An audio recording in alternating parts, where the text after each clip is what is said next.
शिव पुराण के अनुसार एक समय में चित्रभानु नामक शिकारी शिकार करके अपने परिवार का पालन पोषण करता था।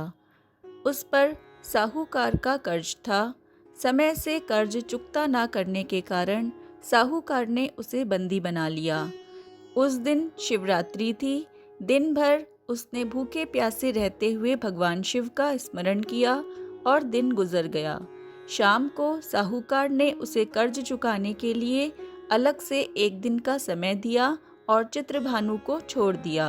तब चित्रभानु भूख प्यास से व्याकुल होकर जंगल में शिकार खोजने लगा। देखते देखते शाम हो गई और फिर रात हो गई। तब वह एक तालाब के पास बेल के पेड़ पर चढ़ गया और रात बीतने की प्रतीक्षा करने लगा। उस बेल के पेड़ के नीचे शिवलिंग था। चित्रभानु अनजाने में बेलपत्र तोड़कर नीचे गिरा रहा था, जो शिवलिंग पर गिर रहे थे। इस प्रकार संयोगवश वह दिन भर भूखा प्यासा रहा, जिससे उसका व्रत हो गया और शिवलिंग पर बेलपत्र गिरने से उसकी शिव आराधना भी हो गई।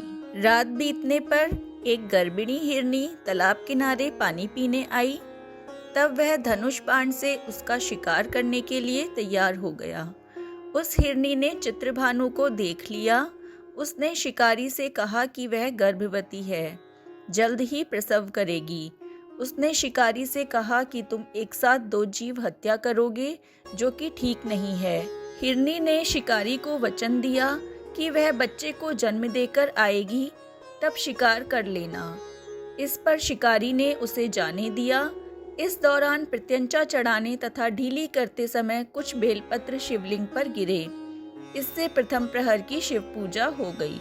कुछ समय बाद एक और हिरनी वहां से जा रही थी। तब शिकारी खुश होकर उसके शिकार के लिए तैयार हो गया। तब हिरनी ने उसे निवेदन किया कि हे शिकारी, मैं थोड़ी देर पहले ऋतु से निवृत्त हुई हूँ, कामातुर विरहिणी हूँ, अपने प्रिय की खोज में भटक रही हूँ। मैं अपने पति से मिलकर शीघ्र ही तुम्हारे पास आ जाऊंगी।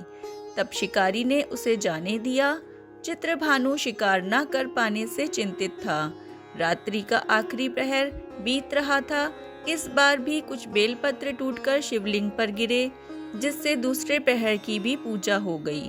तभी एक दूसरी हिरनी बच्चों के साथ वहां से जा रही थी। तब चित्रभानु ने उसका शिकार करने का निर्णय कर लिया। तब हिरनी ने कहा, हे शिकारी, मैं इन बच्चों को इनके पिता के हवाले करके लौट आऊंगी। इस समय मुझे मत मारो। इस पर शिकारी ने कहा कि वह मूर्ख नहीं है, इससे पहले अपने दो शिकार छोड़ चुका है। उसका परिवार भूख प्यास से तड़प रहा होगा। तब हिरनी ने कहा, मेरा विश्वास करो, मैं इन्हें इनके पिता के पास छोड़कर तुरंत लौटने की प्रतिज्ञा करती हूँ। ऐसे करते हुए सुबह हो गई और अनजाने में ही शिकारी की शिवरात्रि की पूजा हो गई। उपवास और रात्रि जागरण भी हो गया। इसी बीच एक हिरण वहां से जा रहा था। तब शिकारी ने इसका शिकार करने का निश्चय कर लिया। चित्रभानु को प्रत्यंचा चढ़ाए देखकर उस हिरण ने निवेदन किया कि यदि तुमने मेरे से पहले 3 हिरनी और उनके बच्चों का शिकार कर लिया हो, तो उसे भी मार दो, ताकि उनके वियोग में दुखी ना होना पड़े। अगर उनको जीवन दान दिया है तो कुछ समय के लिए उसे भी जीवन दान दे दो। उनसे मिलकर वह दोबारा यहाँ आ जाएगा। हिरण की बातें सुनकर शिकारी के मन में रात का पूरा घटनाक्रम सामने आ गया। उसने सारा घटनाक्रम हिरण को बताया। तब हिरण ने कहा कि वे तीनों हिरनी उसकी पत्नियां हैं। जिस प्रकार वे तीनों प्रतिज्ञाबद्ध होकर गई हैं, उसकी मृत्यु से वे अपने धर्म का पालन नहीं कर पाएंगी। जिस प्रकार तुमने उन पर विश्वास करके उन्हें जाने दिया, वैसे ही उसे भी जाने दो। वह अपने परिवार के साथ जल्द ही वहां उपस्थित हो जाएगा। चित्रभानु ने उसे भी जाने दिया। शिवरात्रि व्रत और पूजा होने से उसका मन निर्मल हो गया। उसके अंदर भक्ति की भावना जागृत हो गई। कुछ समय बाद वह हिरण अपने दिए वचन के कारण अपने परिवार के साथ शिकारी के सामने उपस्थित हो गया। उन जीवों की सत्यता, सात्विकता एवं प्रेम भावना को देखकर चित्रभानु को आत्मग्लानि हुई। उसने हिरण परिवार को जीवन दान दे दिया। अनजाने में ही सही शिवरात्रि का व्रत करने से चित्रभानु को मोक्ष मिला। मृत्यु के बाद शिवगण उस शिकारी को शिवलोक ले गए। दोस्तों, महाशिवरात्रि का पावन पर्व इस वर्ष 11 मार्च दिन गुरुवार को है। इस दिन भगवान शिव की पूजा के साथ महाशिवरात्रि व्रत की कथा भी पढ़नी चाहिए।